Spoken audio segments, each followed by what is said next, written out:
Hello my friends, welcome to my channel. I'm the Wayback Wanderer, and today we're going to dive into something I just discovered. I had no idea it was a possibility, but it might become a new little hobby for me. So stay tuned and thanks for joining me.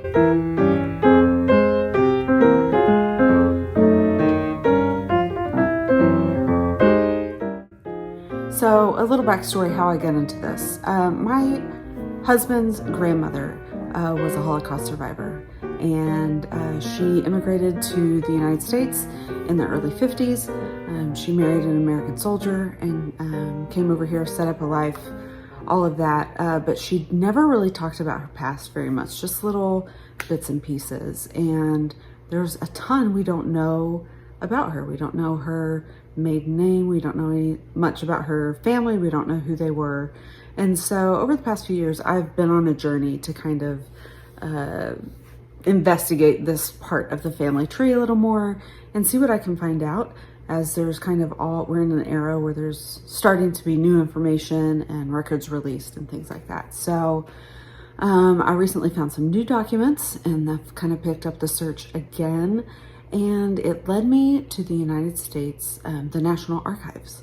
And they have a website, so I was searching documents on the webpage, and I happened to notice that you can be a volunteer citizen archivist. So I'm still learning a ton about it, so I'm certainly not speaking about this as an expert, just somebody who's found it and has started playing around with it a little bit.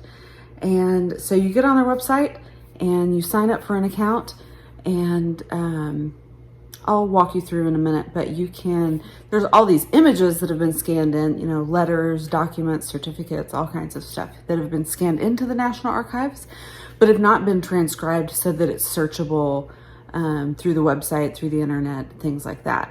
So they need people to pull up these documents and transcribe, type out what they read and what's in these documents, so that researchers and citizens and all kinds of people can actually find these documents that might be related to things in history they're researching, or like me, even their own family members. So if that's something you're interested in, stay tuned and I'll kind of walk you through how to get started and the kinds of things you might find.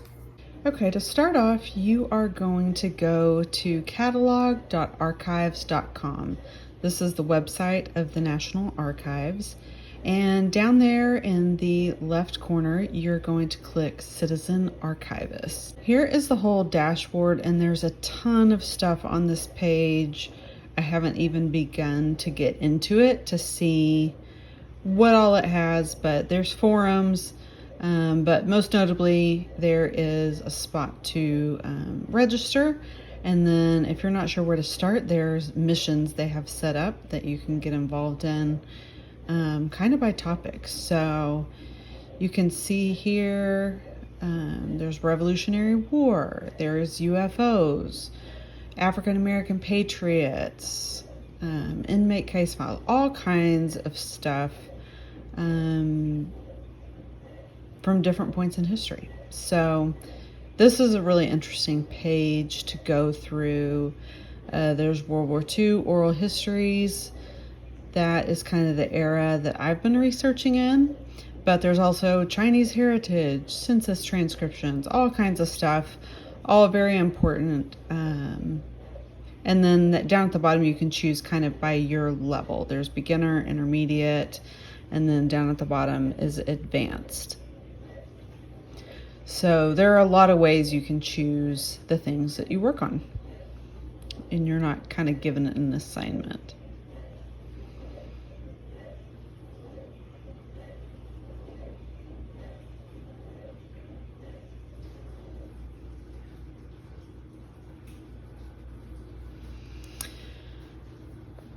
So back on the main page, like I said, I am kind of going not by topic.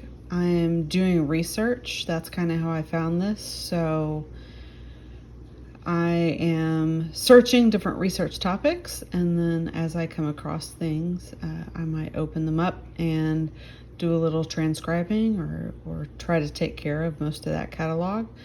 This happens to possibly relate to what I'm researching. I know my husband's grandmother was on a train that was bombed by the Allies, and I do know that she was in Salzburg at some point. So that's why I pulled this up, and I'm kind of looking through that. But so you'll see the file, and you'll see sometimes there's photos, sometimes it's just documents, all kinds of things, but it says transcription not started. I clicked on that, and then down at the bottom in the right side you can hit start transcribing. So then you look at the image and you simply just type the words that you are seeing in the document,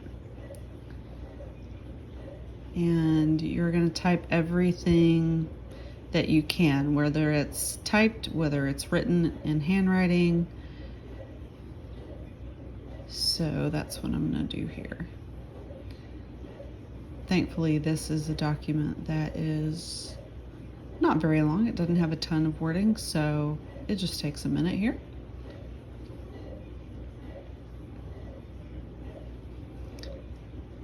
And then I'm just going to look around the document and find every other piece of text. You can zoom in, which I find is helpful because some of these documents are pretty hard to read unless you zoom in. So I'm adding in all the handwritten notes, the catalog numbers, things like that that people have written on this document. I see here that I also made an error. I noticed when I looked at another document that it says indexed, even though that was hard to see on this document. So I did go back and try to fix that.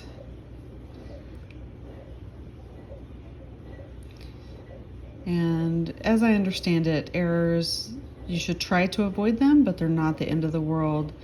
This is basically doing the work just so people and search engines of different kinds can find these documents. So the people who find these records will be able to look and still see a copy of the original and what it should have said. So here I'm going into another document. This is another photo.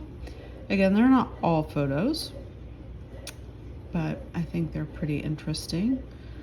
So this is the War Theater, number 12 in Salzburg, Austria bombing.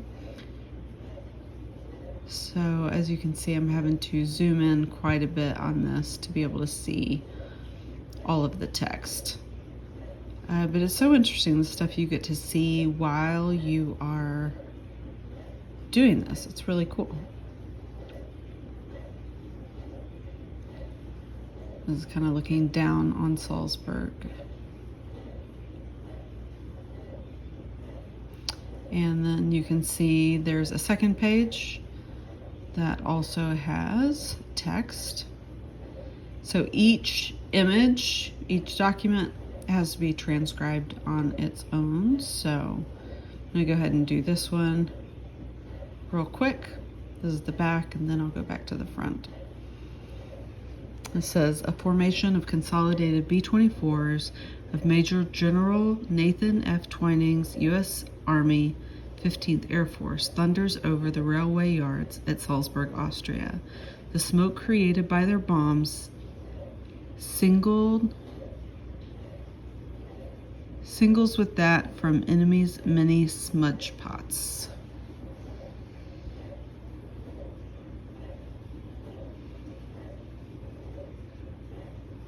Mingles, not singles.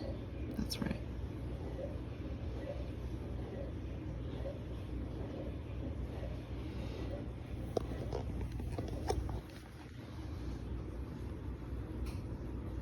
Then you have to be sure to hit publish and close,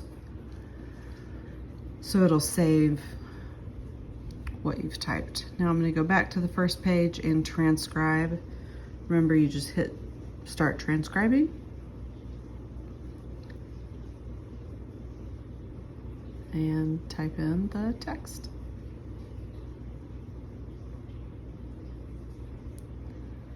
You can see somebody's already put that title there, but they have not transcribed everything into the actual transcription box.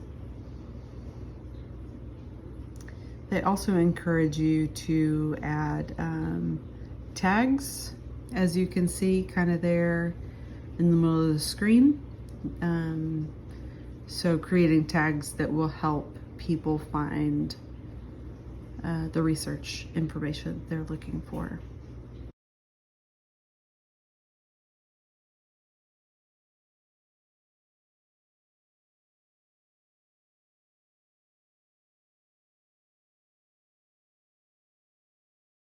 Sometimes you're able to read the handwriting, so I always do my best to do that. A lot of times this is notes added after the fact, like this is a note about the original negative, where it was received, what date it was received on.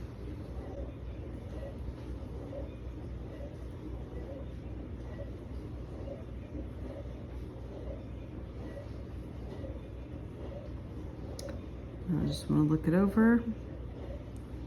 Look at everything else that I haven't gotten yet.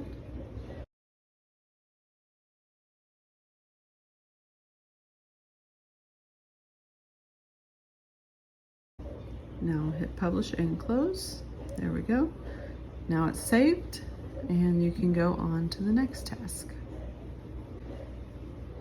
Some of these files, they only have 2 pages like that one. Others you'll open up and it might be 900 pages that need to be transcribed. You don't have to finish the whole thing all at once. You just do what you can and then move on to the next thing.